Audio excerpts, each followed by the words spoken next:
রাহমাতুল লিল আলামিন খানা কাবার পাশে যখন নাকি কোরআনের তেলাওয়াত করি, কাফির মুশরিকিনা আমার পয়গম্বরের কোরআন তেলাওয়াত শোনার জন্য ঘন্টার পর ঘন্টা তারা দাঁড়িয়ে থাকতো। কোরআনের তেলাওয়াত গুলো যখন নাকি তারা মনোযোগ সহকারে শুনতো, তখন তাদের মনটা নরম হয়ে যেত। নবীজির উপরে তারা রাগ হতো না, গোসা করতো না। একবার আবু জাহেল নতুন বিয়ে করেছে, ঘরের ভিতরে নতুন স্ত্রী আসছে, বাসর ঘরের ভেতরে স্ত্রী বসা।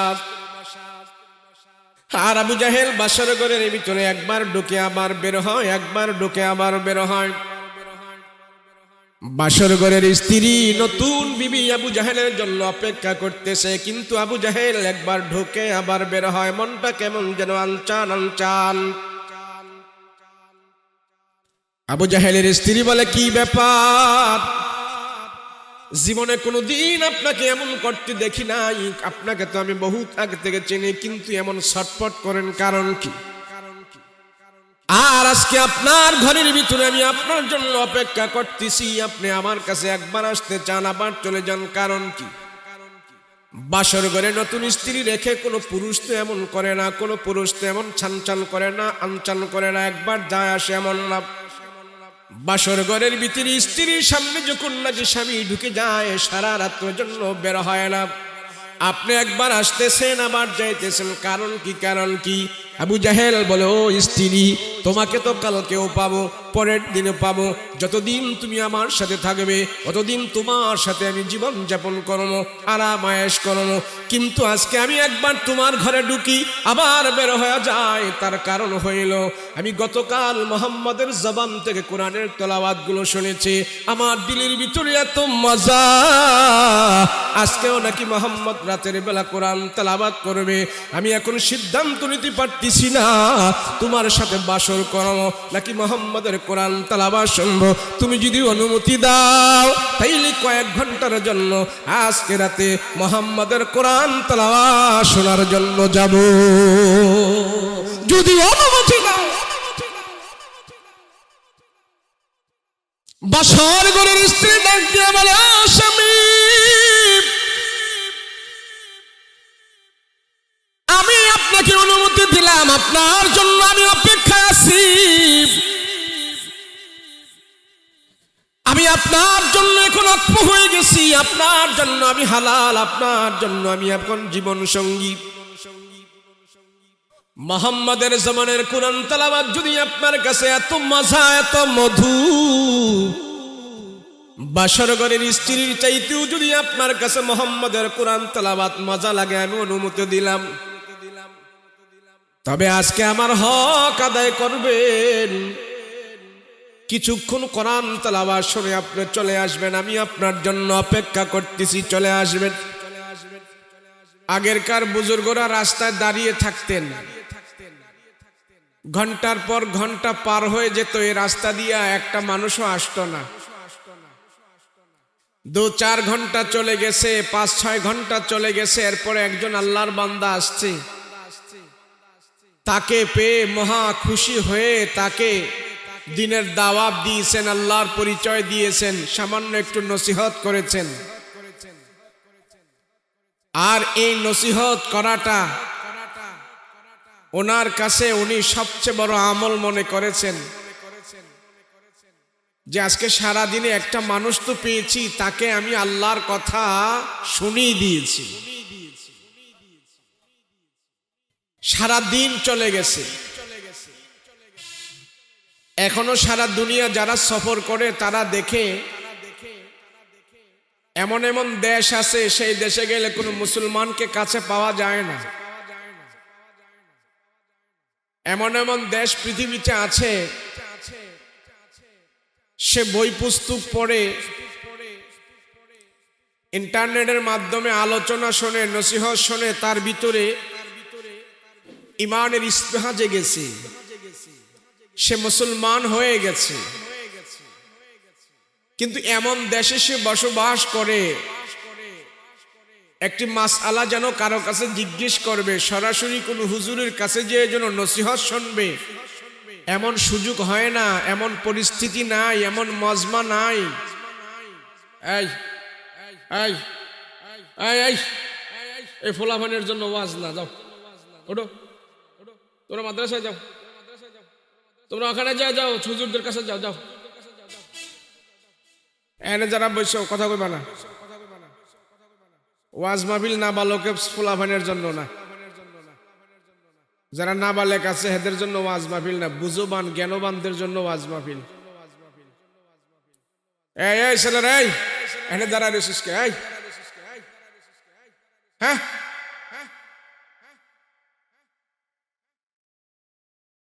আপনার খারাপ হয়েছেন কে? হয়তো ওইদিকে যান না, ভিতরে আহেন।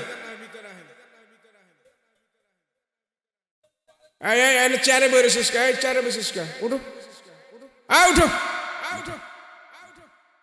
চেয়ার সরা আনছে।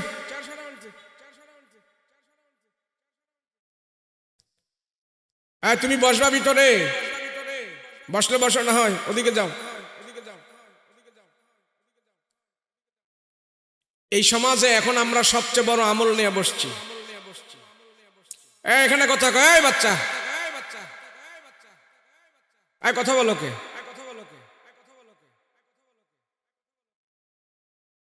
এখানে আমরা যে আমল নিয়ে বসছি এটা নবীদের আমল। কাদের আমল? নবীদের আমলে যারা হইচই করেছে এরা কাফেরের খাতায় নাম চলে গেছে। নবীরা কথা বললে এই কথার ভিতরে ডিস্টার্ব করেছে বেঈমানেরা, কিন্তু আমাদের ছেলেরা তো এটা বুঝে না। মনে করতেছে দিসি হুজুররা আসছে কিছু বলবো শুনবো, একটা রেওয়াজ রসম একটা। আরে পৃথিবীতে সর্বপ্রথম ওয়াজ মাহফিল করছেন নবীরা। আজকে নবীরা থাকলে নবীরা কথা বলতো। ওয়াজ মাহফিল পৃথিবীতে চালু করেছেন নবীরা, নসিহত চালু করছেন নবীরা। টাকার মাধ্যমে যা না হয়, ক্ষমতার মাধ্যমে যা না হয়, নসিহতের মাধ্যমে তার চেয়ে আরো বেশি হয়। সেজন্য আল্লাহ পাক আমার রসুলকে 13 বছর নসিহতের ময়দানে রাখছে, 13 বছর নসিহত করাইছে, 13 বছর দাওয়াত দেওয়াইছে।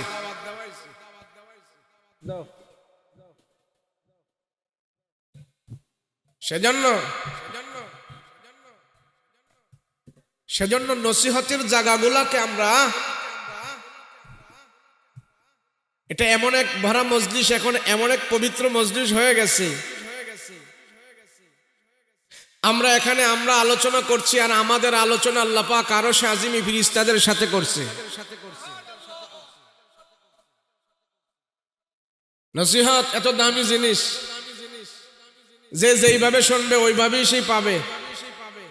যদি কেউ আমলের নিয়তে শোনে তার জিন্দেগিতে আমলে আসবে, যদি কেউ মজার নিয়তে শোনে তার জিন্দেগিতে মজায় আসবে, যদি কেউ শিখার নিয়তে শোনে তার দিলে শিখাই হবে, কেউ মাহরুম হবে না। যে যেইভাবে শোনে ওইভাবেই যাবে। সেজন্য মজলিস অল্প হোক, লোকজন সংখ্যায় কম হোক, তাতে কোনো অসুবিধা নেই। কেননা দামি জিনিস খরিদ্দার কম, দামি জিনিস সংখ্যায় কম। যেটা মূল্যবান জিনিস এটা দেখায় বেশি দেখা যায় না, দেখায় কম দেখা যায়। দেখেন না বাজারে গেলে পচা মাছে মাছি বেশি, টাটকা মাছে মাছি নাই। পচা মাছ মাছি বেশি, এর জন্য দাম বেশি না, দাম কম। কিন্তু টাটকা মাছ মাছি নাই কিন্তু দাম বেশি। ওয়াজ মাহফিল এগুলা তো মাছি কম, টাটকা জিনিস, আল্লাহর দরবারে মকবুলিয়াতের জিনিস, গুনাহ মাফের মজলিস, গুনাহ মাফের স্থান। আল্লাহ কোরআনে বলেন ওয়াসারিউ ইলা মাগফিরাতিম মির রাব্বিকুম ওয়া জান্নাতিন আরদুহা। ওয়াসারিউ, তোমরা দৌড়াও, যেখানে গেলে, যেদিকে গেলে, যে অবস্থায়, যেই জমিনে, যেই জায়গায় গেলে আল্লাহ তোমার রব তোমারে ক্ষমা দিব, ওই দিকে দৌড়াও, আল্লাহর ক্ষমার দিকে দৌড়াও।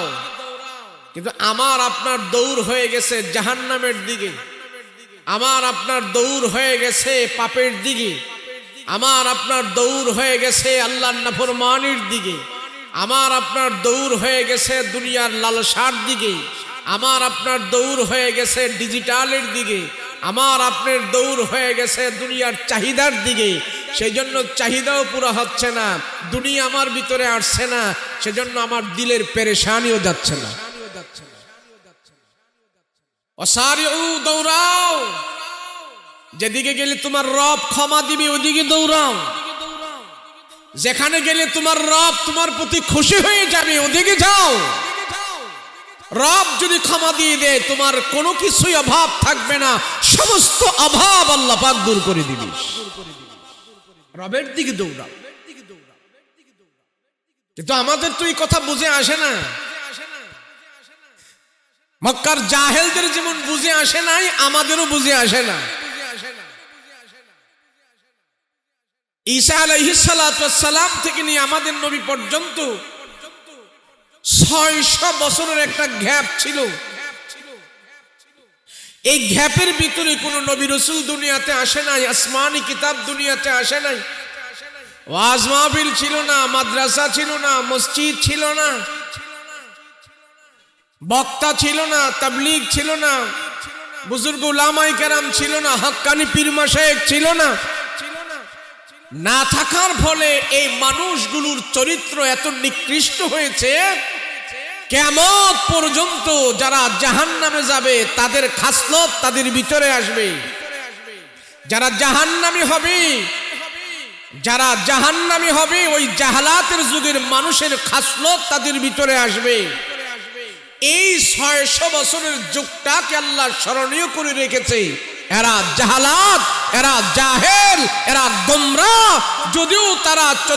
যদিও তারা আমার কাছে 2 পাওয়ালা মানুষ, আমি আল্লাহ তাদের পরিচয় পৃথিবীতে করিয়েছি, তারা 2 পাওয়ালা মানুষ নয়, তারা চতুষ্প জানোয়ারের মতন হয়েই তারা বেঁচে আছে। কোন যুগের মানুষগুলো? নবী আসার আগের যুগের মানুষগুলো, নবুয়তি পাওয়ার আগের যুগের মানুষগুলো। এরা জাহেল ছিল, কিন্তু তাদের শিক্ষা দীক্ষা সবই ছিল। টাকা পয়সা, আশরাফি মুদ্রা, দিনার দিরহাম সবই ছিল। ক্ষমতা ছিল, দাম্ভিকতা ছিল, গায়ে শক্তি ছিল। এত কিছু থাকার পরেও আল্লাহর কাছে তারা কেন জাহেল হলো? কারণটা কি? জাহেল হওয়ার কারণ হইল তাদের দিলের ভিতরে সব কিছু ছিল, ওহি প্রদত্ত আসমানি জ্ঞান তাদের ভিতরে ছিল না। আল্লাহকে চিনার মাদ্দা তাদের ভিতরে ছিল না। আল্লাহর ক্ষমতা সম্পর্কে তাদের ধারণা ছিল না। আল্লাহর ক্ষমতা সম্পর্কে তাদেরকে যে কেউ বয়ান করবে সেরকম পরিবেশও তারা পায় নাই। সেজন্য তাদের ভিতরে বদ্দিন প্রবেশ করতে করতে এমন একটা পর্যায় হয়ে গেছে, ওই বদ্দিনটাকেই তারা আখিরাতের পুঁজি মনে করে ইবাদত করেছে। যেমন তাদের ভিতর থেকে কেউ কেউ নারী পুরুষ উলঙ্গ হয়ে তারা খানায়ে কাবা তওয়াফ করেছে। জিজ্ঞেস করলো, তোমরা উলঙ্গ হয়ে খানায়ে কাবা তওয়াফ করো, কারণটা কি? বলে, আমরা আল্লাহর ঘরে খানায়ে কাবা তওয়াফ করতেছি, উলঙ্গ হয়ে তওয়াফ করতেছি, এটা আমরা সওয়াবের নিয়তে করতেছি, আল্লাহ আমাদের প্রতি খুশি হবে। বলে, আরে এটা বলো কি, আল্লাহ কি এইভাবে উলঙ্গ হয়ে খানায়ে কাবাত আসলে খুশি হওয়ার কথা? বলে, হ্যাঁ খুশি হবে। বলে, কিভাবে? বলে, আমরা যে জামা কাপড় পরে আছি, যেই জামা কাপড় আমরা পরিধান করি, সেই জামা কাপড় পরে আমরা অনেক গুনাহ করেছি, অনেক আল্লাহর নাফরমানি করেছি, অবাধ্য করেছি। তো সেই অবাধ্যতার জামা কাপড় নিয়ে যদি আমরা খানায়ে কাবা এখন ঢুকি, তাহলে তো আল্লাহ আমাদের প্রতি বেশি রহমত বরকত দিবে না। সেই জন্য যে জামা কাপড় পরে আমরা গুনাহ করেছি, নাফরমানি করেছি, সেই সমস্ত জামা কাপড়গুলো সব আমরা ফেলে দিই, উলঙ্গ হয়ে গুনাহযুক্ত কাপড়গুলো দূরে সরিয়ে দিই, উলঙ্গ হয়ে আমরা আল্লাহর খানায়ে কাবায় ঢুকেছি। অতএব গুনাহযুক্ত কাপড় নিয়ে ঢুকি নাই, এগুলি দূরে রেখে আমরা খালি গায়ে খানায়ে কাবায় ঢুকেছি।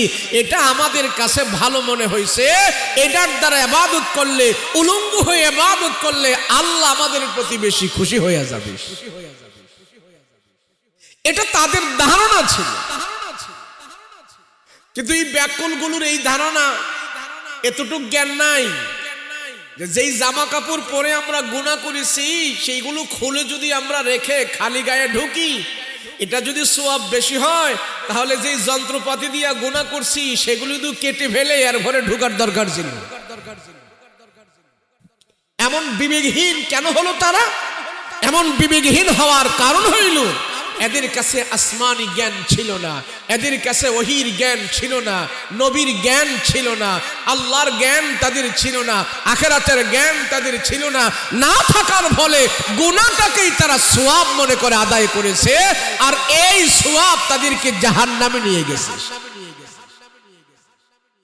আজকে আমাদের এই সমাজেও আমরা যদি কোরআন হাদিসের সঠিক তালিমটা না পাই, তো মুরব্বী বলছে এই কথা, আমার বাবাই বলছে এই কথা, আমার মা বলছে ওই কথা, আমার কাকাই বলছে এই কথা, আমার পীর বলছে এই কথা, ওই পীর বলছে এই বলছে সেই বলছে, তার উপরেই চলছে। কোরআন কি বললো তা দেখার কোনো সুযোগ তাদের নাই। কথা বলেন ঠিক কিনা? এই জাহালাত দূর করার জন্য আল্লাহ পাক আমার রসুলকে এই সমাজে প্রেরণ করেছেন। রসুল নবীজি নবী হওয়ার পর কোন পুলিশ মোতায়েন করে নাই, র‍্যাব নাজিল করে নাই, জেলখানা বানায় নাই, গুলি করে নাই, হত্যা করে নাই। মানুষের দিলের ভিতরে আল্লাহর দাওয়াত পৌঁছিয়েছে, দিলের পিছনে মেহনত করার কারণে সব দিলগুলো যখন ভালো হয়ে গেছে, রসুলের ডাইনে বামে সামনে পিছনে যে সমস্ত সাহাবাই কেরাম ছিল সবার দিলের অবস্থা পরিবর্তন হয়ে গেছে। ওই দিল পরিবর্তন করার কারণে আল্লাহ মক্কার পরিবেশও পরিবর্তন করে দিয়েছে। দিলে ভেজাল থাকা যাবে না। আজকে আমাদের দিলে ভেজাল, সেজন্য খাদ্যে ভেজাল, সেজন্য ক্ষমতায় ভেজাল, সেজন্য টাকায় ভেজাল, সেজন্য দুনিয়ার পদে পদে সব জায়গায় ভেজাল। কারণ কি?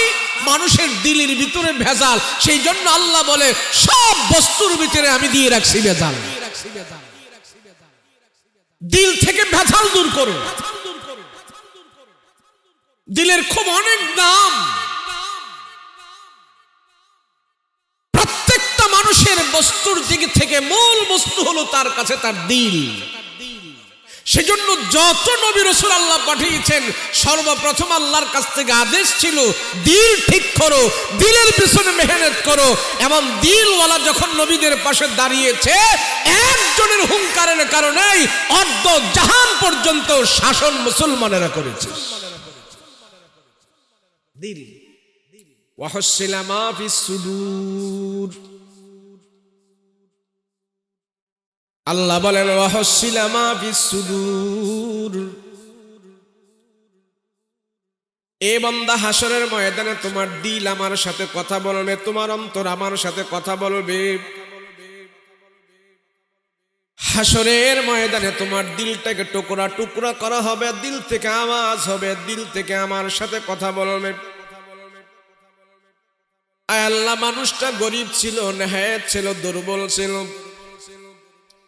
দিন মজুর ছিল, এত টাকা পয়সা বেশি ছিল না, কিন্তু তার দিলটা পরিষ্কার ছিল, গুনাহ করে নাই, হারাম খায় নাই, কষ্ট করে চলেছে।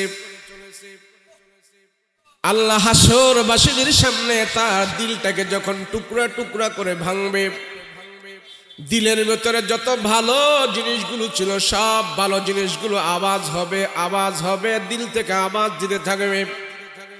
আল্লাহ হাসরবাসীদেরকে শোনায় বলবে, দেখো দেখো বান্দারে, দুনিয়াতে কেউ সম্মান দেয় নাই, কেউ ইজ্জত দেয় নাই, কিন্তু তার দিল আমার সাথে কি কথা বলে দেখো। তার দিলটা এত পবিত্র ছিল, তার দিল পবিত্র থাকার কারণে যদিও মানুষটা গরিব, দিনমজুর, শ্রমিক, ভ্যান ড্রাইভার, রিকশাওয়ালা, শিল্পপতির 500 বছর আগে আমি আল্লাহ তার জান্নাতের ব্যবস্থা করে দিচ্ছি। দিল ভালো। যত নবী দুনিয়াতে আসছে সমস্ত নবীদেরকে আল্লাহ পাক বলেছেন দিলের পিছনে মেহনত। একজন নবীও পৃথিবীতে এসে কোনো আইন জারি করে নাই, কোনো রুল জারি করে নাই, নিয়ম জারি করে নাই, কঠোর হয় নাই, দিলের পিছনে মেহনত করেছে। আর আশেপাশে যখন নাকি কয়েকজন দিলওয়ালা হয়ে গেছে, এই কয়েকজনের মাধ্যমে আল্লাহ তামাম দুনিয়ার বুকে দিনের দাওয়াত পৌঁছায় দিয়েছে। দিলের অনেক দাম। কোরআনে কারিমের একটা দিল আছে। কোরআনে কারিমের দিল হলো সূরা ইয়াসিন। যে একবার তেলাওয়াত করে আল্লাহ তারে 10 খতম কোরআনের সওয়াব দান করে দেয়। কেন? সে দিল তেলাওয়াত করে ফেলেছে। দিল। রাসূল বলেন, যার দিলের ভিতরে বাদদিনী জাহালাত আছে,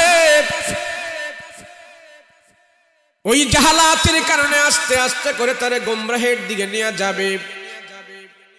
লম্বা টুপি আছে, পাগড়ি আছে, জুব্বা আছে, পাঞ্জাবি আছে, দান খয়রাত আছে, তাহাজ্জুদের নামাজও আছে, নফল চাষ আওয়াবিন এশরাকও আছে, কিন্তু দিলের ভিতরে বদদিনী আছে। দুনিয়ার বাহ্যিক যত আমল আমার থাকে, কিন্তু দিলের ভিতরে খারাপিয়ার বদদিন। ওই বদদিন খারাপির কারণে আল্লাহ তারে মুনাফিক বানায়া কবরে নেবে। মুনাফিক হয়ে যাবে কবরে। আমার নবী রাহমাতুল লিল আলামিনের ডাইনে বামে সামনে পিছনে অনেক জুব্বাওয়ালা, পাঞ্জাবি, দাড়ি, টুপি ওয়ালা ছিল। নামাজ পড়তো, রাসূলের সাথে জামাতে নামাজ আদায় করত। নবীজি তাদের পাগড়ি দেখে, জুব্বা দেখে, নবীজি তাদের হাতে তাসবিহ দেখে, তারা কোরআন তেলাওয়াত করে। এই বাহ্যিক দৃষ্টিটা দেখে নবী তাদেরকে মহব্বত করে, নবীজি তাদেরকে ভালোবাসে। কিন্তু পয়গম্বরের সাথে এক দস্তরে তারা খানা খায়, কিন্তু তাদের দিলের ভিতরে বক্রতা। কাফেরদের সমাজে, কাফেরদের মিটিংয়ে যে তারা রাসূলের বিরোধিতা করে, কিন্তু আল্লাহ রাসূলই বিরোধিতার খবর জানে না, শুধু তার বাহ্যিক দৃষ্টি দেখে তাদেরকে ভালোবাসে। আল্লাহ তাদের বাহ্যিক দৃষ্টিও দেখে, তাদের ভিতরের দৃষ্টিও দেখে, অন্তর দেখে, বাহ্যিক দেখে। সেই জন্য আল্লাহ পাক আমার পয়গম্বরকে জানায় দিলেন, ও রহমতের নবী, আপনার ডান আর বাম পাশে কিছু এমন এমন লোক আছে, দেখায় তারা ডেকোরেশন আপনাকে দেখায় ভালো, কিন্তু তাদের ভিতরে বজ্জাত, ভিতরে হারামি, আর বাহিরে ভালো ভিতরে খারাপ। এমন মানুষদেরকে আমি আল্লাহ তাদের নাম দিয়েছি মুনাফিক। জাহান্নামের অতল অচিন গভীর নিচে আমি আল্লাহ তাদের স্থান করে দিয়েছি মুনাফিক। নির্বাচনের আগে খুব লম্বা দাড়ি রাখে, পাঞ্জাবি পরে, টুপি লাগায়, মসজিদে যায়, নামাজ পড়ে, কোলাকুলি করে, আসে না? নির্বাচন চলে গেলে দাড়ি ছুটু করে ফেলে, মাথায় টুপি লাগায় না, পাঞ্জাবিও লাগায় না, নামাজও পড়ে না। এর নাম হলো মুনাফিক, এর নাম হলো ধর্ম ব্যবসায়ী। আল্লাহ তাদেরকে হুঁশিয়ার করে বলেছে, তোমরা যে ওয়াদা করেছো ওয়াদা পুরা করো না। কথায় কথায় মিথ্যা বলো, সিজন আসলে তোমাদের মাথায় টুপি উঠে, পাঞ্জাবি উঠে, সাব উঠে। জেনে রাখো আমি আল্লাহ তোমাদের স্থান জাহান্নামের অতল গভীর নিচে করে দিয়েছি। জান্নাতে যেতে পারবা না। দিল ঠিক করো, সব ঠিক হয়ে যাবে। মুসলমান ভাইরা রে আমার, মক্কার জাহালাত দূর করার জন্য, জাহেলদের দিল পরিবর্তন করার জন্য রাহমাতুল লিল আলামিনকে আল্লাহ পাক 3টা জিনিস দিয়েছে পয়গম্বরে। 3টা জিনিসের মাধ্যমে আপনি মক্কার জাহালাত দূর করবেন, জাহেলদের দিল ঠিক করবেন। রব্বানা ওয়াবাস ফীহিম রাসূলাম মিনহুম ইয়াতলু আলাইহিম আয়াতিকা ওয়া ইউআল্লিমুহুমুল কিতাবা ওয়াল হিকমাতা ওয়া ইউযাক্কিহিম ইন্নাকা আনতাল আজিজুল হাকীম। মক্কার জাহালাত দূর করার জন্য, মক্কার বদদিন দূর করার জন্য, মানুষদের পরিবেশ ঠিক করার জন্য, আল্লাহ চিনার জন্য নবীর উপরে সর্বপ্রথম 3টা আমল দিয়েছেন। জোরে বলেন কয়টা? সবাই বলেন কয়টা? সর্বপ্রথম পয়গম্বরের উপরে তিনটা আমল আল্লাহ দিয়েছেন, তিনটা পদ্ধতি দিয়েছেন, তিনটা কর্ম দিয়েছেন। আর রাসূলকে বলেছেন এই তিনটা কর্মের মাধ্যমে, তিনটা আমলের মাধ্যমে মক্কার সব জাহালাতদেরকে আপনি ভালো করতে পারবেন যদি তারা তিনটা আমল মানে এবং অনুসরণ করে। কেমন জাহালাত তাদের ভিতরে ছিল, কেমন বাদ্দিন তাদের ভিতরে ছিল, সেই বাদ্দিন কঠিন পরিস্থিতি আমার নবীজি তিন আমলের মাধ্যমে ভালো করেছে। জাহালাতের যুগের অবস্থা আমি বর্ণনা করে বোঝানো যাবে না। আইয়ামে জাহেলিয়াতের যুগকে কিয়ামতের আগ পর্যন্ত সমস্ত মানুষ স্মরণ করবে, এত বড় বদ্দিন, এত বড় জাহালাত তাদের ভিতরে ছিল। খানায় কাবা তারা উলঙ্গ হয়ে তোয়াফ করত, এটা তাদের কাছে সোয়াব মনে করত।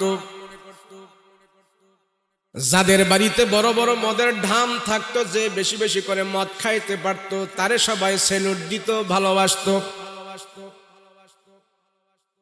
আমরা যদি ছেলে মেয়ে বিয়ে করাইতে যাই, বিয়ে শাদী করাইতে যাই, ছেলের বাড়িতে যে মেয়ের পক্ষরা দেখাশোনা করে পরিবেশটা কেমন, তাদের ঘর বাড়িটা কেমন, বংশ কেমন, পড়াশোনা কেমন, ভদ্র কেমন, নম্র কেমন।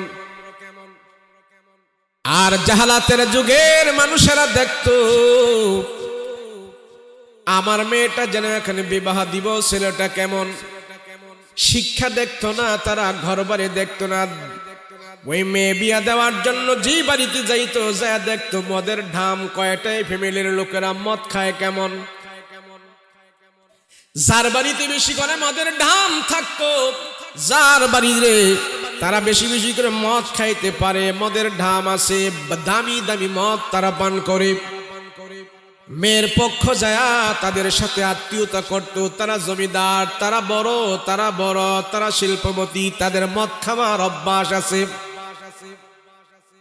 মদ খায়া যারা মাতলামি করতে পারতো, দামি দামি মদ খাইতো, এদেরকে সবাই সম্মানী মনে করত, সেলুট দিত। মদ খাওয়াটা তাদের কাছে অনেক পেশা হিসাবে, স্ট্যান্ডিং হিসাবে, সবার কাছে সম্মানের হিসাবে গ্রহণ করেছে। কেমন পরিস্থিতি আর কেমন অবস্থাটা তাদের হয়েছে।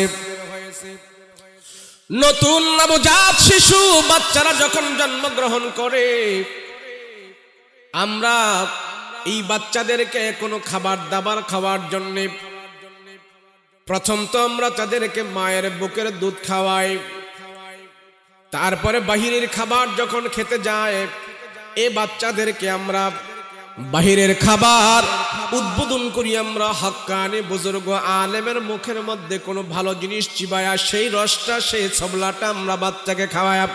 বাহিরের খাবার আমরা উদ্বোধন করি, এটাকে বলা হয় তাহনিক। নবীজির সামনে নবজাত শিশু বাচ্চাদেরকে নিয়ে আসতেন, আল্লাহর রাসূল তাহনিক করাইতেন খেজুর দিয়া। খেজুর একটু চিবায়া চিবায়া সেই রসটা বাচ্চার মুখে দিয়া দিত। যাও যাও বাহিরের খাবার দিয়া বিসমিল্লাহ করে দিলাম। আর জাহালাতের যুগের মানুষেরা বাচ্চাকে বাহিরের খাবার দিয়া উদ্বোধন করত। দামি একটু মদ হাতের মধ্যে নিয়ে আঙ্গুল দিয়া বাচ্চার মুখের মধ্যে লাগায়া দিত। জাহালাত ছিল এটা। এই জাহালাত দূর করার জন্য আল্লাহ পাক রব্বুল আলামিন পয়গম্বরের কাছে আয়াত নাযিল করে জানাই দিলেন, রাহমাতুল লিল আলামিন পয়গম্বর, আমি আল্লাহ আপনার উপরে যে কোরআন নাযিল করলাম, ইয়াতুলু আলাইহিম আয়াতি, ও রহমতের নবী, আমি যে আয়াত আপনাকে দিলাম সেই আয়াতগুলো আপনি তেলাওয়াত করেন। কোরআনে কারীমের তেলাওয়াতের জন্য আমার পয়গম্বরকে আদেশ করেন, নবী গো আপনি কোরআনের তেলাওয়াত করেন, কোরআনের তেলাওয়াত করেন, কোরআনের তেলাওয়াত করেন। যদি আমার দিল থেকে জাহালাত দূর করতে হয়, দিলের ভিতরে যদি প্রশান্তি লাভ করতে হয়, আল্লাহ বলেন কোরআনের আয়াত তেলাওয়াত করতে থাকো, কোরআনের আয়াত তেলাওয়াত করতে থাকো। কোরআনের আয়াত নাজিল হওয়ার পর আল্লাহ আমার রাসূলকে আদেশ করেন আপনি আয়াত তেলাওয়াত করবেন, ব্যাখ্যা পড়ে, বিশ্লেষণ পড়ে, তাফসীর পড়ে, আগে হইল রাসূল আপনার কাছে কোরআনের তেলাওয়াত।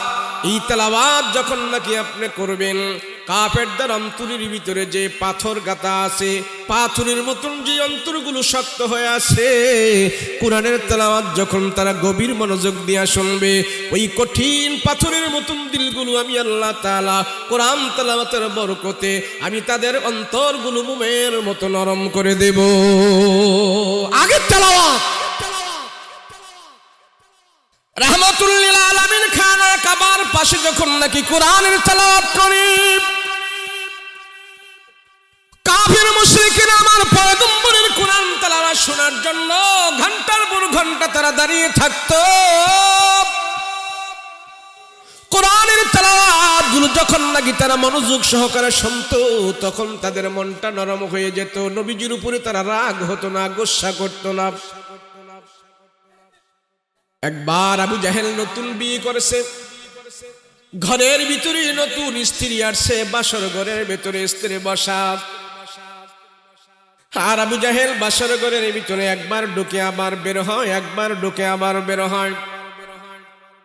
বাসর ঘরের স্ত্রী নতুন বিবি আবু জাহেলের জন্য অপেক্ষা করতেছে, কিন্তু আবু জাহেল একবার ঢুকে আবার বের হয়, মনটা কেমন যেন আনচান আনচান। আবু জাহেলের স্ত্রী বলে, কি ব্যাপার, জীবনে কোনোদিন আপনাকে এমন করতে দেখি নাই, আপনাকে তো আমি বহুত আগে থেকে চিনি, কিন্তু এমন ছটফট করেন কারণ কি? আর আজকে আপনার ঘরের ভিতরে আমি আপনার জন্য অপেক্ষা করতেছি, আপনি আমার কাছে একবার আসতে চান আবার চলে যান, কারণ কি?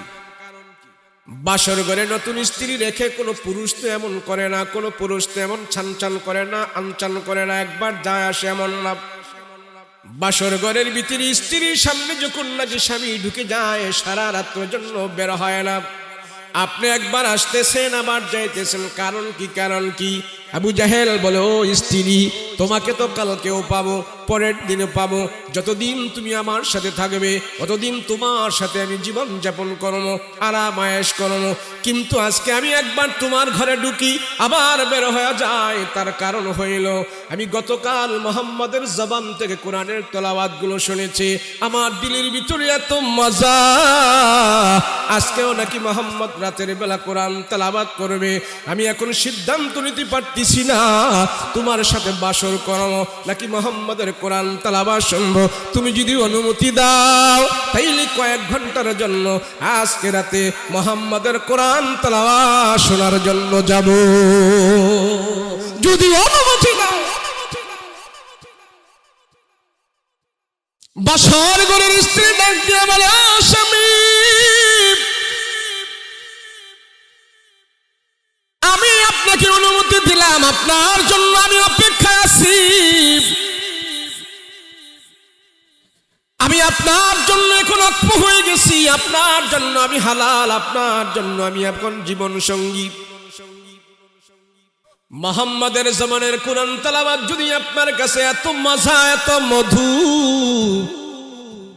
বাসর ঘরের স্ত্রীর চাইতেও যদি আপনার কাছে মুহাম্মাদের কোরআন তেলাওয়াত মজা লাগে, আমি অনুমতি দিলাম। তবে আজকে আমার হক আদায় করবেন, কিছুক্ষণ কোরআন তেলাওয়াত শুনে আপনি চলে আসবেন, আমি আপনার জন্য অপেক্ষা করতেছি, চলে আসবেন। আবু জাহেল অনুমতি পেয়ে এক দৌড় দিছে, আমার পয়গম্বরের ঘরে আঙ্গিনায় যা দাঁড়ায় আছে। নবীজি মধ্যরাতে কোরআন তেলাওয়াত করতেছে, কোরআন তেলাওয়াত করতেছে। আবু জাহেল আমার পয়গম্বরের ঘরের আঙ্গিনায় দাঁড়িয়ে দাঁড়িয়ে পয়গম্বরের কোরআন তেলাওয়াত শুনতেছে, আর চোখের পানি ছেড়ে ছেড়ে কান্না করে, আওয়াজ করে না। নবীজি তাহাজ্জুদের নামাজ পর্যন্ত কোরআন তেলাওয়াত করলো, ফজরের আজান পর্যন্ত নবীজি কোরআন তেলাওয়াত করলো। আবু জাহেল রাসূলের কোরআন তেলাওয়াত শুনে আমার তার বিবির কথা বলে গেছে, বাসর ঘরের কথা বলে গেছে। এক নাগারে কোরআন তেলাওয়াত শুনতে শুনতে ফজরের আগে আবু জাহেল তার ঘরে গেছে। কোরআনের মজা। ইয়াতলু আলাইহিম আয়াতিহি ওয়া রাহমাতুল লিল আলামিন। আপনি আয়াত তেলাওয়াত করেন, আপনি আয়াত তেলাওয়াত করেন। নবীজির সাহাবীদের ভিতরে নবীজি কোরআন তেলাওয়াতের জন্য উদ্বুদ্ধ করতেন। আহারে নবীর উম্মত, দিন চলে যায়, সপ্তাহ চলে যায়, মাস চলে যায়, বছর চলে যায়, ঘরে তোরা কোরআন তেলাওয়াত হয় না। রাহমাতুল লিল আলামিন চিন্তা করে আমার সাহাবী যারা আছে ডাইনে বামে সামনে পিছনে যারা থাকে সবাই জান্নাতি জান্নাতি জান্নাতি। রাহমাতুল লিল আলামিন চিন্তা করতেছে আমার সাহাবীদেরকে আমি দেখি দিনের বেলা তারা আমার সাথে নামাজ পড়ে রোজা রাখে। নবীজি বলে সাহাবীরা আমার ডাইনে বামে যারা থাকে দিনের বেলা সবাই নামাজ পড়ে রোজা রাখে সব আমল করে, আমি দেখি তাদের সব ভালো দেখি। নবীজি চিন্তায় পড়ে গেল আমার সাহাবীরা রাতের বেলা কোন আমল করে, রাতটা কেমনে তারা কাটায়, আমি কেমনে বুঝবো? আমার সাহাবীরা তো দিনের বেলা আমার সাথে ভালোই থাকে, আমলের দ্বারা তারা দিনটা পরিপূর্ণ করে দেয়, নামাজ পড়ে তাসবিহ তাহলিল আদায় করে, দাওয়াতের মেহনত করে, কিন্তু রাতের বেলা আমার সাহাবীরা কোন আমল করে? আমার সাহাবীদের আমলটা আমি একটু দেখতে হবে। রাতের বেলা কি নাক ডিগি ঘুমায় নাকি আমার সাহাবীরা আমল করে রাত্রটা কাটায়? এখন নবীজি চিন্তা করে কোন সাহাবীর আমল চেক করবে, কোন সাহাবীর বাড়িতে যাবে, কার আমল নবীজি চেক করবে। চিন্তায় পড়ে গেল। আল্লাহর নবী রাহমাতুল লিল আলামিন মনে মনে ভাবলেন সবার আমল চেক করা যাবে না। আমার ডান পাশে যে সাহাবী, বাম পাশে যে সাহাবী, দুনিয়াতে আমার দুইজন মন্ত্রী আছে, আকাশে আমার দুইজন মন্ত্রী আছে। দুনিয়াতে হইলেন আবু বকর আর ওমর, আকাশে হলেন জিবরাইল আর মিকাইল। আমার প্রধান দুই সাহাবীর আমলটা আমি চেক করব, রাতের বেলা তারা কি নাক ডেকে ঘুমায় নাকি তারা অন্য কোনো ইবাদত করে। দুই সাহাবীর আমল চেক করার জন্য নবীজি ঘর থেকে বের হয়েছে, হাঁটি হাঁটি পা পা করি পয়গম্বর রাহমাতুল লিল আলামিন মসজিদ নববীর ভিতরে গেল। সেখানে যায় দেখে আবু বকর আর ওমর যেখানে থাকে, আস্তে আস্তে করে মসজিদ নববীর কোনায় যায় দেখতেছেন, ঘরের মসজিদের দরজায় যায় দেখতেছে ওই কোনারে একজন মানুষ সেখানে আস্তে আস্তে করে দাঁড়িয়ে দাঁড়িয়ে মিটি মিটি সুরে কোরআন তেলাওয়াত করতেছেন। আস্তে আস্তে করে সেখানে যায় দেখতে পাইলেন এটা আবু বকরের কণ্ঠের কোরআন তেলাওয়াত। মসজিদের এক কোনায় যায় আস্তে আস্তে করে আবু বকর দাঁড়ায় দাঁড়ায় তাহাজ্জুদের নামাজে কোরআন তেলাওয়াত করতেছে। রাহমাতুল লিল আলামিন ঘর থেকে এসে আবু বকরের আমল চেক করার জন্য যখন আবু বকরের পেছনে দাঁড়াইলো, নবীজি দেখতেছে আবু বকরের নামাজের মধ্যে আছে, কোরআন তেলাওয়াত করতেছে, আবু বকরের আওয়াজটা আস্তে আস্তে করে পড়তেছে, আর ওই কোনারে কে যেন জুরে জুরে কোরআনের তেলাওয়াত করতেছে। নবীজি লক্ষ্য করে দেখলো সেই মোটা কণ্ঠের আওয়াজটা হইলেন আমার ওমর রাদিয়াল্লাহু আনহু। দুই সাহাবী দুই কোনারে আমল করতেছে। আল্লাহর নবী রাহমাতুল লিল আলামিন নবীর প্রিয় সাহাবী আবু বকর, যার জন্য আল্লাহ জান্নাতের 8টা দরজা খুলে দিয়েছে, 8টা দরজা থেকে আবু বকরকে আহ্বান করা হবে, হালুম্মা ইয়া আবা বকর, ও আবু বকর আপনি আমার গেট দিয়া ঢোকেন, আমার দরজা দিয়া ঢোকেন। আপনার জন্য জান্নাতের 8টা দরজা খোলা আছে, আপনি যেই দরজা দিয়ে প্রবেশ করবেন জান্নাতের ভিতরে আপনার ইচ্ছা যেই কোনো দরজা দিয়ে আপনি ঢুকতে পারেন। ও আবু বকর রাতের বেলা ঘুমায় না, কোরআন তেলাওয়াত করতেছে, কোরআন তেলাওয়াত করে নবীজি আবু বকরের পিছনে আস্তে আস্তে যা দাঁড়ায় রইলেন। আবু বকর যেন টের না পায়। দীর্ঘক্ষণ পর্যন্ত দেখলেন আবু বকর লম্বা রুকু করতেছে, লম্বা সিজদা করতেছে, কোরআনের তেলাওয়াত করতেছে, আর নবীজি পিছনে দাঁড়ায় দাঁড়ায় শুনতেছে। আল্লাহর পয়গম্বর হাত উঠে আল্লাহর দরবারে বলতেছেন, আল্লাহ আমার আবু বকর রাতের বেলা নাক টেনে টেনে ঘুমাইতে পারতো, আরামের ঘুম ঘুমায় না, রাতের বেলা দাঁড়িয়ে দাঁড়িয়ে কোরআনের তেলাওয়াত করতেছে। আমি আবু বকরের কোরআন তেলাওয়াত শুনে এত খুশি, আল্লাহ তুমি আবু বকরের প্রতি খুশি হয়ে যাও। আবু বকরের আমল দেখি, রাতের বেলা কোরআন তেলাওয়াতের আমল দেখে আমি আবু বকরের জন্য খুশি হয়ে গেলাম, আল্লাহ তুমি নিজেও আবু বকরের জন্য খুশি হয়ে যাও। এই দোয়া করে রাহমাতুল লিল আলামিন আবার ওমর রাদিয়াল্লাহু আনহুর এখানে আসলো। ওমর রাদিয়াল্লাহু আনহুর কাছে এসে দেখে ওমর মোটা কণ্ঠে জোরে জোরে কোরআন তেলাওয়াত করতেছে। ওমরের আমল দেখো পয়গম্বর খুশি হয়ে গেছে। এমন মুহূর্তে মদিনার মসজিদে আজান হয়ে গেল।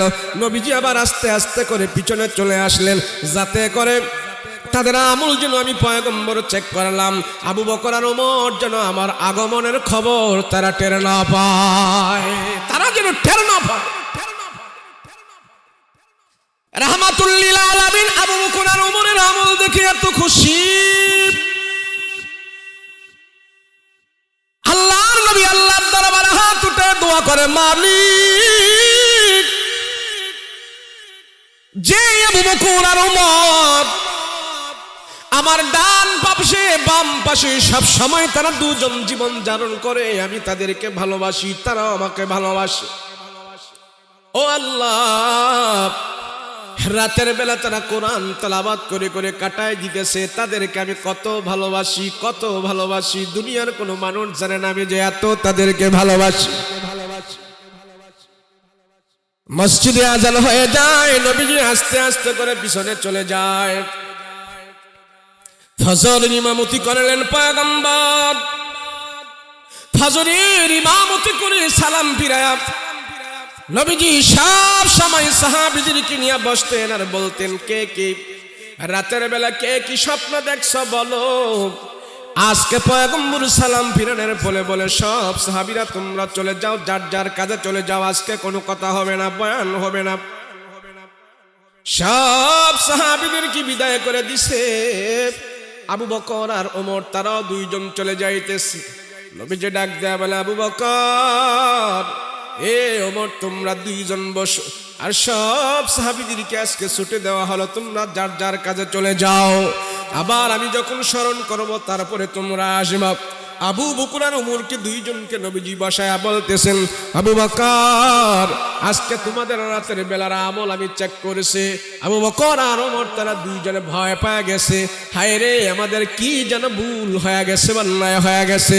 কখন আমাদের রাসূল আমাদের আমল চেক করলো আমরা নিজেরা জানি না, মনে হয় মারাত্মক ভুল আমরা করে ফেলেছি, ভুল মনে হয় করে ফেলেছি। রাহমাতুল লিল আলামিন ডাক দিয়ে বলে, আবু বকর আজ রাতের বেলা তুমি যে দাঁড়িয়ে দাঁড়িয়ে আল্লাহর কালাম তেলাওয়াত করছো, আমি রাহমাতুল লিল আলামিন আমার নিজের কানে আমি শুনেছি তোমার তেলাওয়াত এত মজা, এত মিষ্টি সুরে সুরে তুমি রাতের বেলা আল্লাহর কালাম তেলাওয়াত করেছো। হে আবু বকর আমার একটা প্রশ্ন আছে, তুমি রাতের বেলা আস্তে আস্তে কেন কোরআন তেলাওয়াত করালে, একটু জোরে করলে সমস্যাটা কি? আবু বকর বলে, আলামুল জাহরা ওয়া মা ইয়াখফা, যে আল্লাহর জন্য আমি রাতের বেলা কোরআন তেলাওয়াত করে সে আল্লাহ আস্তে বললেও শোনে, জোরে বললেও শোনে। সেই জন্য আমি আশেপাশের মানুষের জন্য কোনো ডিস্টার্ব না হয় মালিককে খুশি করার জন্য আমি আস্তে আস্তে করে কোরআন তেলাওয়াত করেছি। রাহমাতুল লিল আলামিন তার এই কথা শুনে হেসে দিয়া বলল, আল্লাহ তোমার আমল কবুল করে নিয়েছে।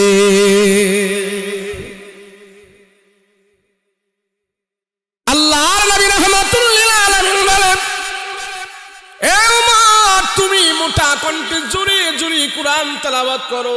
কারণ কি? কারণ কি তুমি এত জোরে জোরে পড়ো না? কারণ কি আশেপাশের মানুষ ঘুমাইতে পারে না? কারণ কি? হযরত ওমর বলে, ইয়া রাসূলুল্লাহ আমার দিলের ভিতরে একটা অভ্যাস সব সময় জাগ্রত হয়। বলে, কি অভ্যাস? বলে, যে আমলটা আমি করব সে আমলটা আমার সন্তানদেরকে করাবো, আমার বিবিদেরকে করাবো, আমার আশেপাশে যারা আছে সবাইকে নিয়ে আমি আমল করব। সেই জন্য আমি বাড়িতে যখন ঘুমাই, বাড়িতে ঘুমানোর সময় আমি তাহাজ্জুদের নামাজে জোরে জোরে কোরআন তেলাওয়াত করি, যাতে করে আমার কোরআন তেলাওয়াত শুনে আমার বাচ্চা কাচ্চা সন্তানেরা এবং আমার বিবিরা পর্যন্ত যেন তারা ঘুমায় না থাকে। আমার কোরআন তেলাওয়াত শুনে শুনে যেন তারা জাগ্রত হয়ে আল্লাহর দরবারে তারাও যেন তাহাজ্জুদের নামাজে কোরআন তেলাওয়াত করতে থাকে। ইয়া রাসূলুল্লাহ, ইয়া হাবিবাল্লাহ, আমি যখনই তাহাজ্জুদের নামাজ পড়ি, আর রহমতের নবী,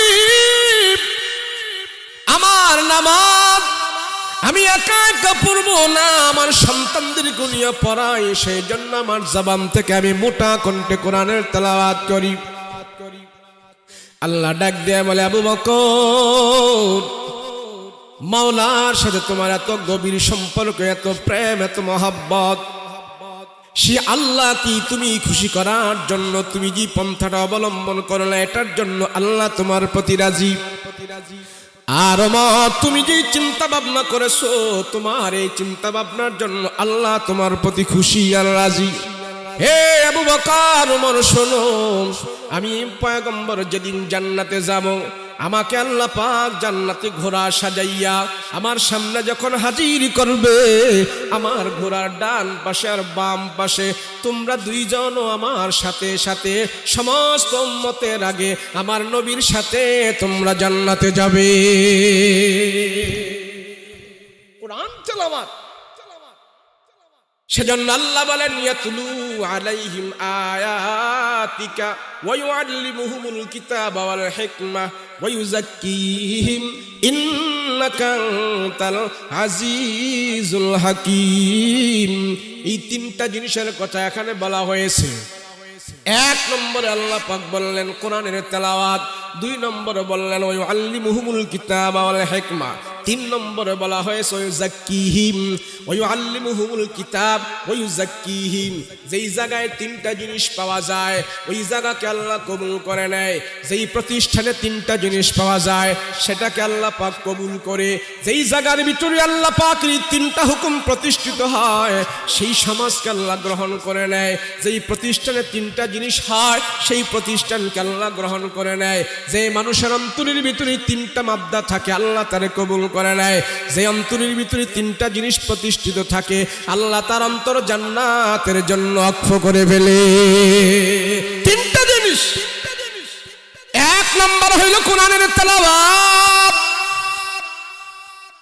দুই নম্বরে ওয়া ইউআল্লিমুহুমুল কিতাব। কোরআন তুমি তেলাওয়াত করেছো, তেলাওয়াত করা তোমার এখন তোমার উপরে দায়িত্ব। প্রতিদিন তেলাওয়াত করো, তেলাওয়াত অনুযায়ী তুমি আমল করো, কোরআন অনুযায়ী তুমি আমল করো। সে আমল করার পর আবার তুমি ওয়াইউযাক্কিহিম, তোমার নফসের প্রতি তুমি খবর রাখো। তিনটা জিনিস যার ভিতরে থাকে তাই সে অন্তরকে আল্লাহ তাআলা কবুল করে নেয়। তিনটা জিনিস যে সমাজে থাকে সেই সমাজকে আল্লাহ কবুল করে নেয়। দেখেন মাদ্রাসাগুলো আছে, প্রতিষ্ঠানগুলো আছে, যত মাদ্রাসা আছে বিশেষ করে কওমি মাদ্রাসাগুলো, বেসরকারি মাদ্রাসাগুলো, সেখানে কোরআনের তেলাওয়াত হয়। রাতের বেলা ওঠে সন্তানেরা তাহাজ্জুদের নামাজ পড়ে, এরপরে হুজুররা খবর রাখে কোন ছেলেটা সিগারেট খায়, কোন ছেলেটা নেশা করে, কোন ছেলেটা বাজে কথা বলে, কোন ছেলেটা গুনাহ করে। এই খবর রেখে রেখে তাদেরকে মোবাইল চালাইতে দেয় না, ওযুবিহীন থাকতে দেয় না। এই ছেলেগুলার গুনাহ থেকে দূরে রাখে, কোরআন তেলাওয়াত করে তাদেরকে দূরে রাখে, তাদের দিলগুলো ঠিক রাখে।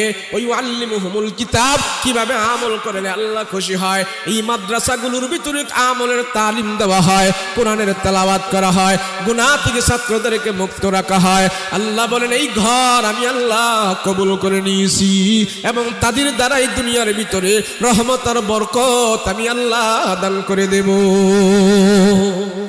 যদি মাদ্রাসা না থাকতো এই সমাজে, আমি বলি বাংলাদেশের মানুষ এত আরামায়েশে তোমরা চলতে পারতাম না, এত আরামায়েশে আমরা দুনিয়াতে থাকতে পারতাম না। আমার মনে হয় এই হাফজুখানাগুলো না থাকলে রাতের আধারে 2টা 3টা বাজে উঠে ছেলেরা যদি আল্লাহর কোরআন তেলাওয়াত না করতো, এই বাংলাদেশের ভিতরে একের পর এক আল্লাহ বড় বড় আযাব আর গজব দিয়ে আমাদেরকে ধ্বংস করে দিত। তার বাস্তব জ্বলন্ত প্রমাণ হলো প্রতি বছর বছর ভূমিকম্প হয়, শেষ রাতে ভূমিকম্প হয়। যেখানে ভূমিকম্প হয় খবর নিলে দেখা যায় যে এই মাদ্রাসাগুলো হেফজখানা আছে, এই হেফজখানার ছেলেরা ভূমিকম্পের খবর পায় না। পরীক্ষিত পরীক্ষিত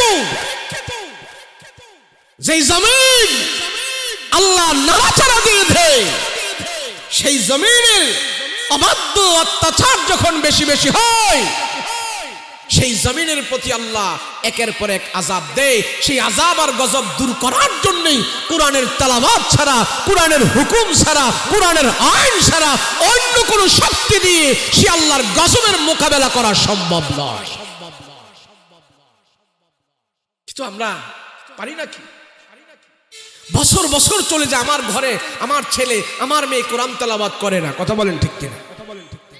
কিন্তু আমার সম্পর্ক যদি প্রতিষ্ঠানের সাথে থাকে, আমার সম্পর্ক যদি মাদ্রাসার সাথে থাকে, আমার যেই হাড় ভাঙা রক্ত পানি সব ক্ষয় করে আমি 2 তলা 3 তলা বিল্ডিং করেছি আমার সন্তানের জন্য, আমার মৃত্যুর পরে সেই ঘর থেকে কোরআনের আওয়াজ আমার কবরে যাবে না, কিন্তু আলহামদুলিল্লাহ এই মাদ্রাসা থেকে আমার কবরে কোরআনের আয়াতের তেলাওয়াতের আওয়াজ যাবে। কথা বলেন ঠিক কিনা?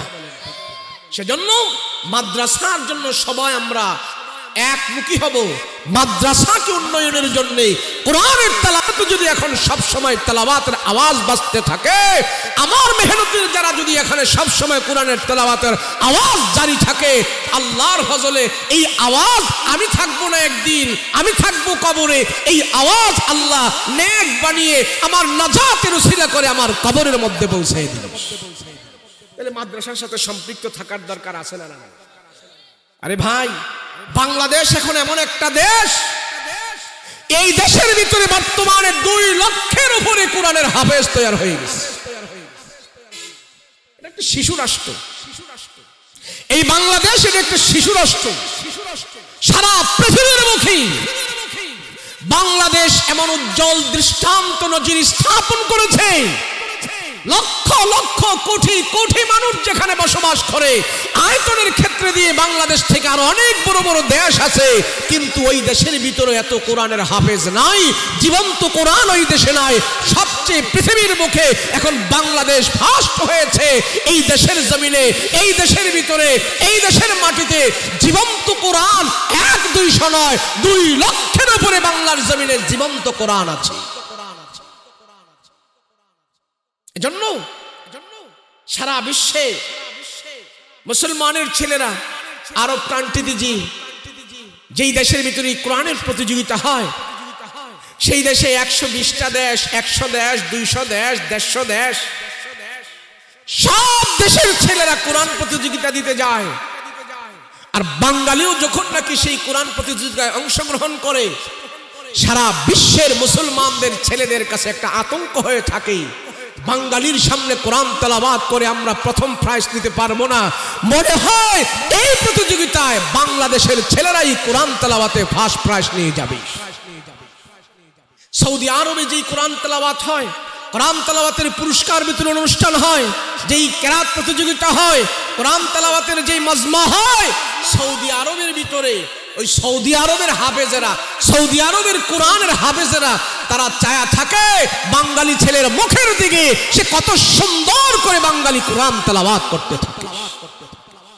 অথচ তাদের দেশে কোরআন নাজিল হয়েছে, তাদের দেশে নবী এসেছে, মক্কা মদিনায় কোরআন নাজিল হয়েছে, কোরআন নাজিলের পাহাড় তাদের দেশে আছে, কোরআন নাজিলের মরুভূমি তাদের দেশে আছে, মক্কা আছে, মদিনা আছে। তারা সচক্ষে দেখেছে পাহাড়ের চিপায় চাপায় কোন জায়গায় কোথায় কোরআনের আয়াত নাজিল হয়েছে, তারা সেখানে সরাসরি বরকত গ্রহণ করেছে। কিন্তু সেই দেশের ভিতরে যে বাঙালি ছেলেরা কোরআন তেলাওয়াত করে ফার্স্ট পুরস্কার নিয়ে তারা বাংলাদেশে চলে আসে। কিন্তু আমরা তো বাংলাদেশে বাস করি, আমাদের এখন এমন অবস্থা হয়ে গেছে নিজেদের খবর আমাদের নিজের কাছে নাই।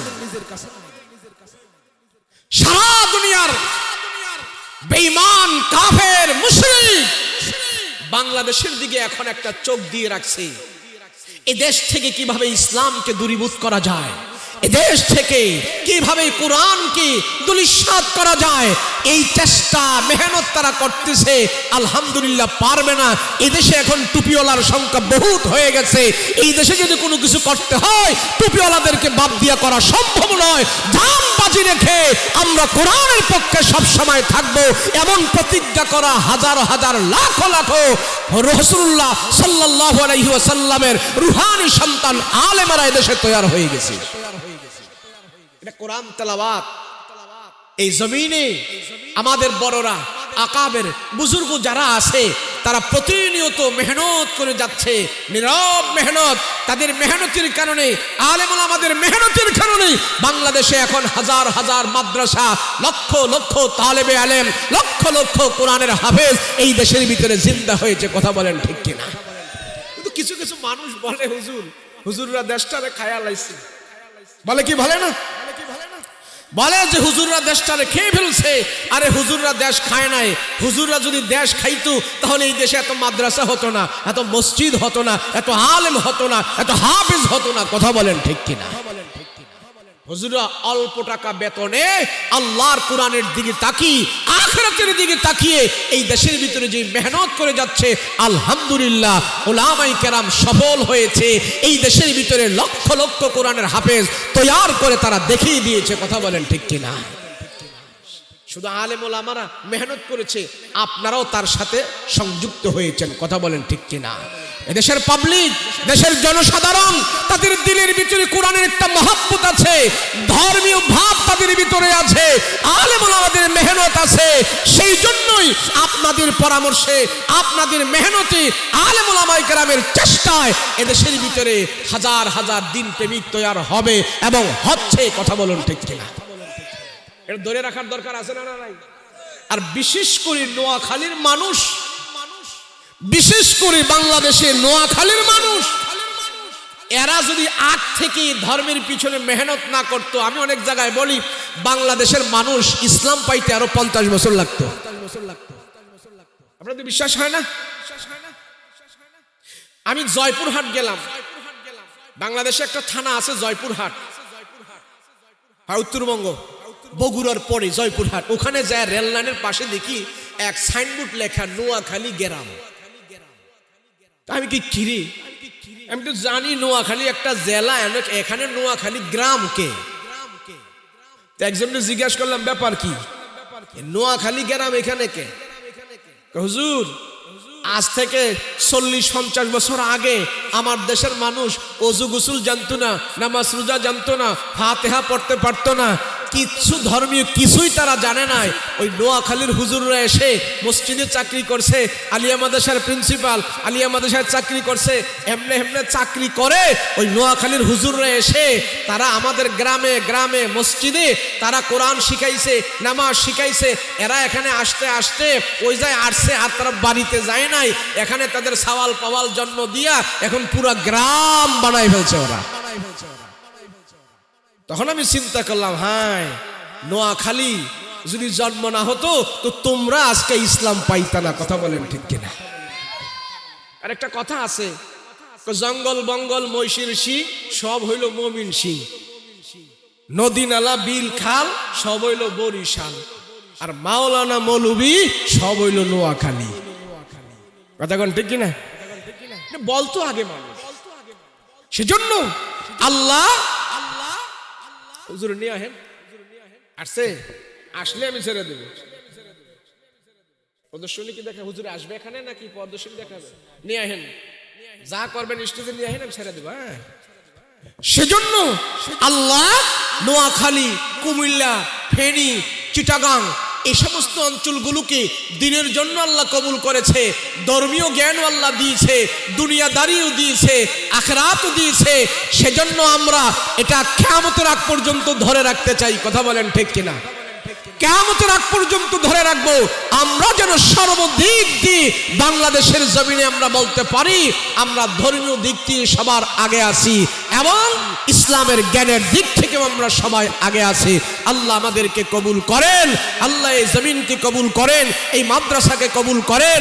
এই এলাকার যত মুহিব্বিন আছে তারা যেন মাদ্রাসাকে জিন্দা রাখতে পারে, এই প্রতিষ্ঠানটাকে যেন তারা আর্থিকভাবে সর্বদিক থেকে যেন মেহনত করে, এটা যেন একটা সারা দুনিয়ার জন্য মডেল, দিনের মার্কাজ হিসাবে যেন তারা প্রতিষ্ঠা করতে পারে।